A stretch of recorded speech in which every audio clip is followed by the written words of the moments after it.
Bonjour, aujourd'hui on va faire un exemple des traites de PHP avec Symfony.5. Et comme vous le voyez ici, j'ai créé un petit blog pour faciliter la compréhension des exemples qu'on va faire dans la chaîne YouTube. Et comme j'ai terminé l'article des traites, donc on va le suivre, c'est plus facile. Ici, c'est la définition des traites. PHP implémente une manière pour utiliser du code appelé traite. Donc, facile à comprendre. Donc, s'il y a un bout de code qui existe dans plusieurs fichiers, on peut le mettre dans un trait et on l'utilise.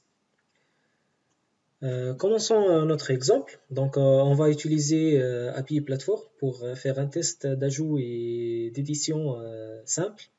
Et aussi, on va utiliser Life Cycle Callbacks de Doctrine. Tout d'abord, il faut installer Symfony 5.2 Website Skeleton pour avoir toutes les dépendances, puis API Platform, puis on va créer la base de données et enfin le lancement de serveur de Symfony. Puis on va créer deux entités, une entité user que j'ai déjà créée et une entité email. Donc on va créer ensemble maintenant l'entité email. php/console make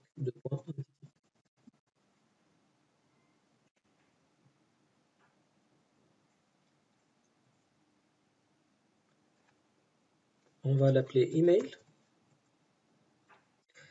Ici, c'est la question si cette entité va être une ressource de API Platform. Oui, bien sûr, car on va faire le test avec API Platform. C'est bon. Donc, on va avoir un champ email,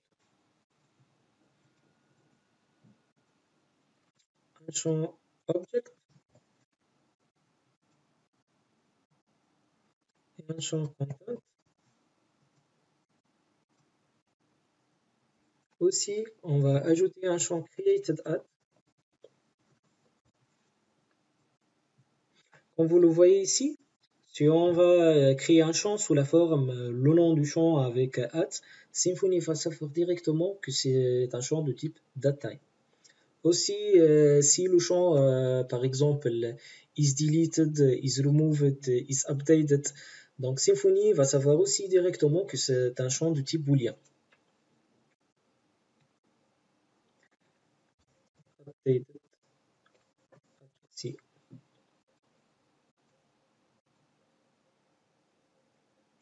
Donc, c'est bon pour les champs. Donc maintenant, on a deux entités, user et aussi email. Et comme vous le voyez ici, c'est une ressource de API Platform. Maintenant, quand vous remarquez, j'ai pas fait la migration pour user. Donc on va le faire ultérieurement après qu'on a fait les traites. Donc on va voir qu'est-ce qu'il y a dans l'article.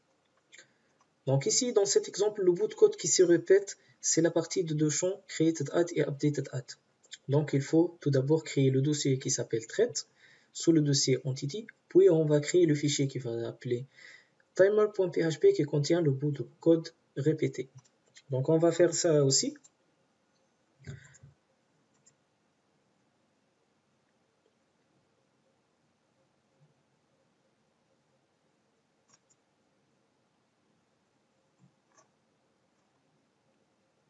C'est un peu long, PHP Store maintenant.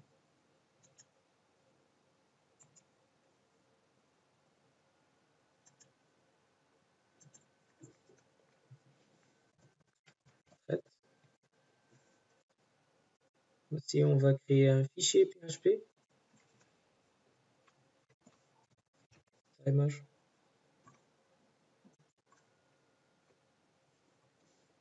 Donc c'est bon. Et on va mettre cette partie-là. Donc il contient les deux champs created@, et updated@. N'oubliez pas aussi les getters et les setters de ces deux champs.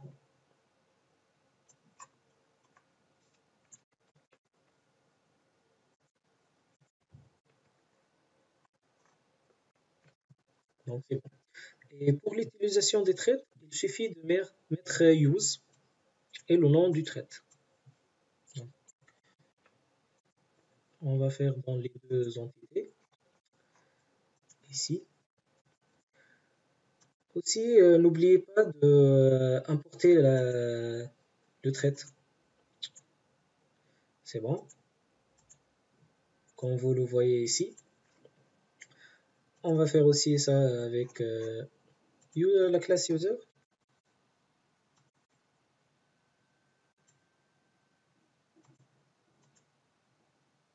Donc maintenant, la création de traite et l'utilisation de traite est finie.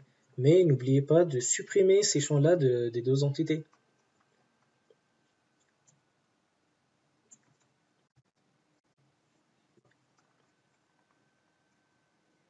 Et les getters et les setters aussi.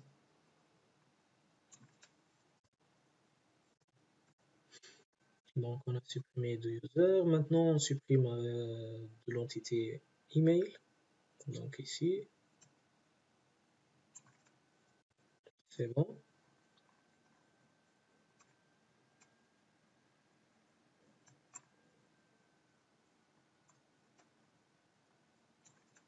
Et c'est bon aussi. Donc maintenant on va créer la migration.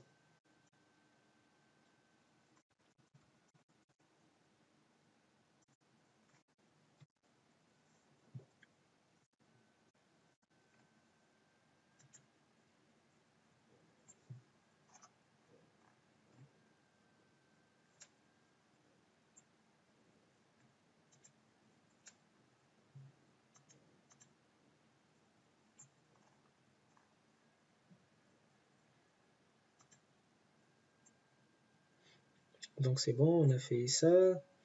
Maintenant on est dans cette étape-là. Donc c'est bon, la migration est terminée. Donc on va vérifier qu'est-ce qu'il y a dans cette migration-là.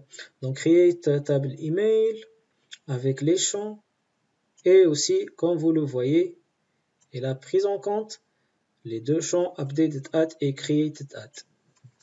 Donc on va continuer avec la création de cette table-là.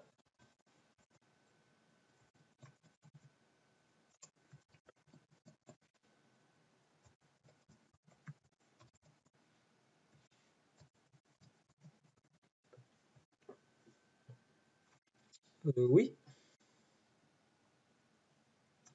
on vérifie aussi ensemble les deux tables.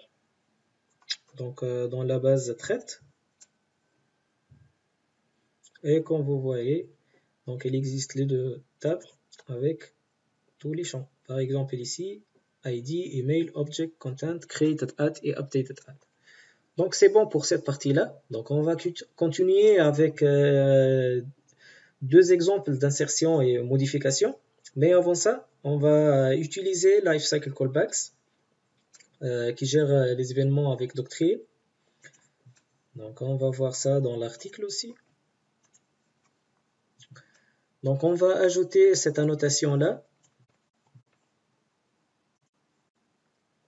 dans les deux entités.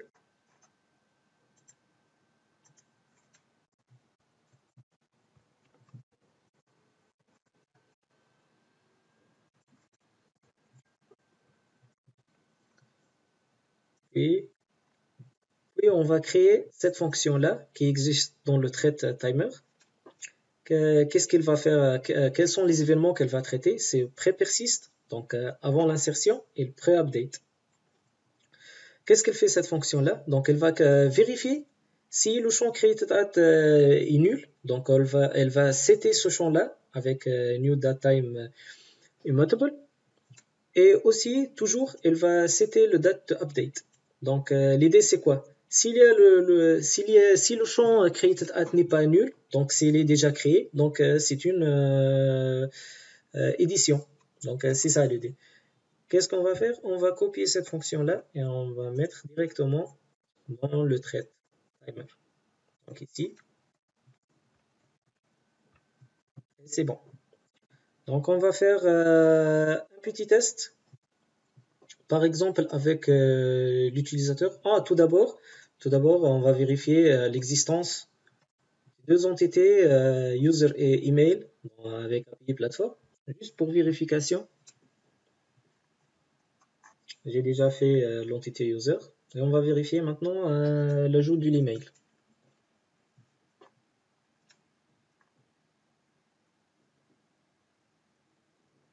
Donc c'est bon, avec toutes les méthodes. Donc on va faire l'exemple. Donc on vous le voyez ici. Pour le post, c'est /API/users. Donc c'est bon. On va changer la méthode ici. Avec post.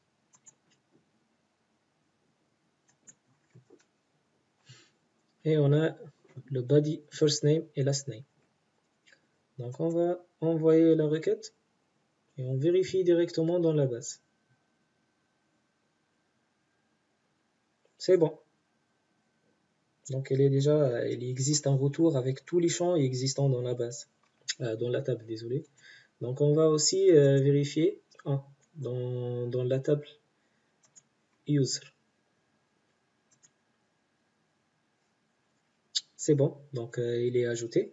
On va faire aussi un exemple d'insertion avec l'entité email. On va changer la méthode ici aussi.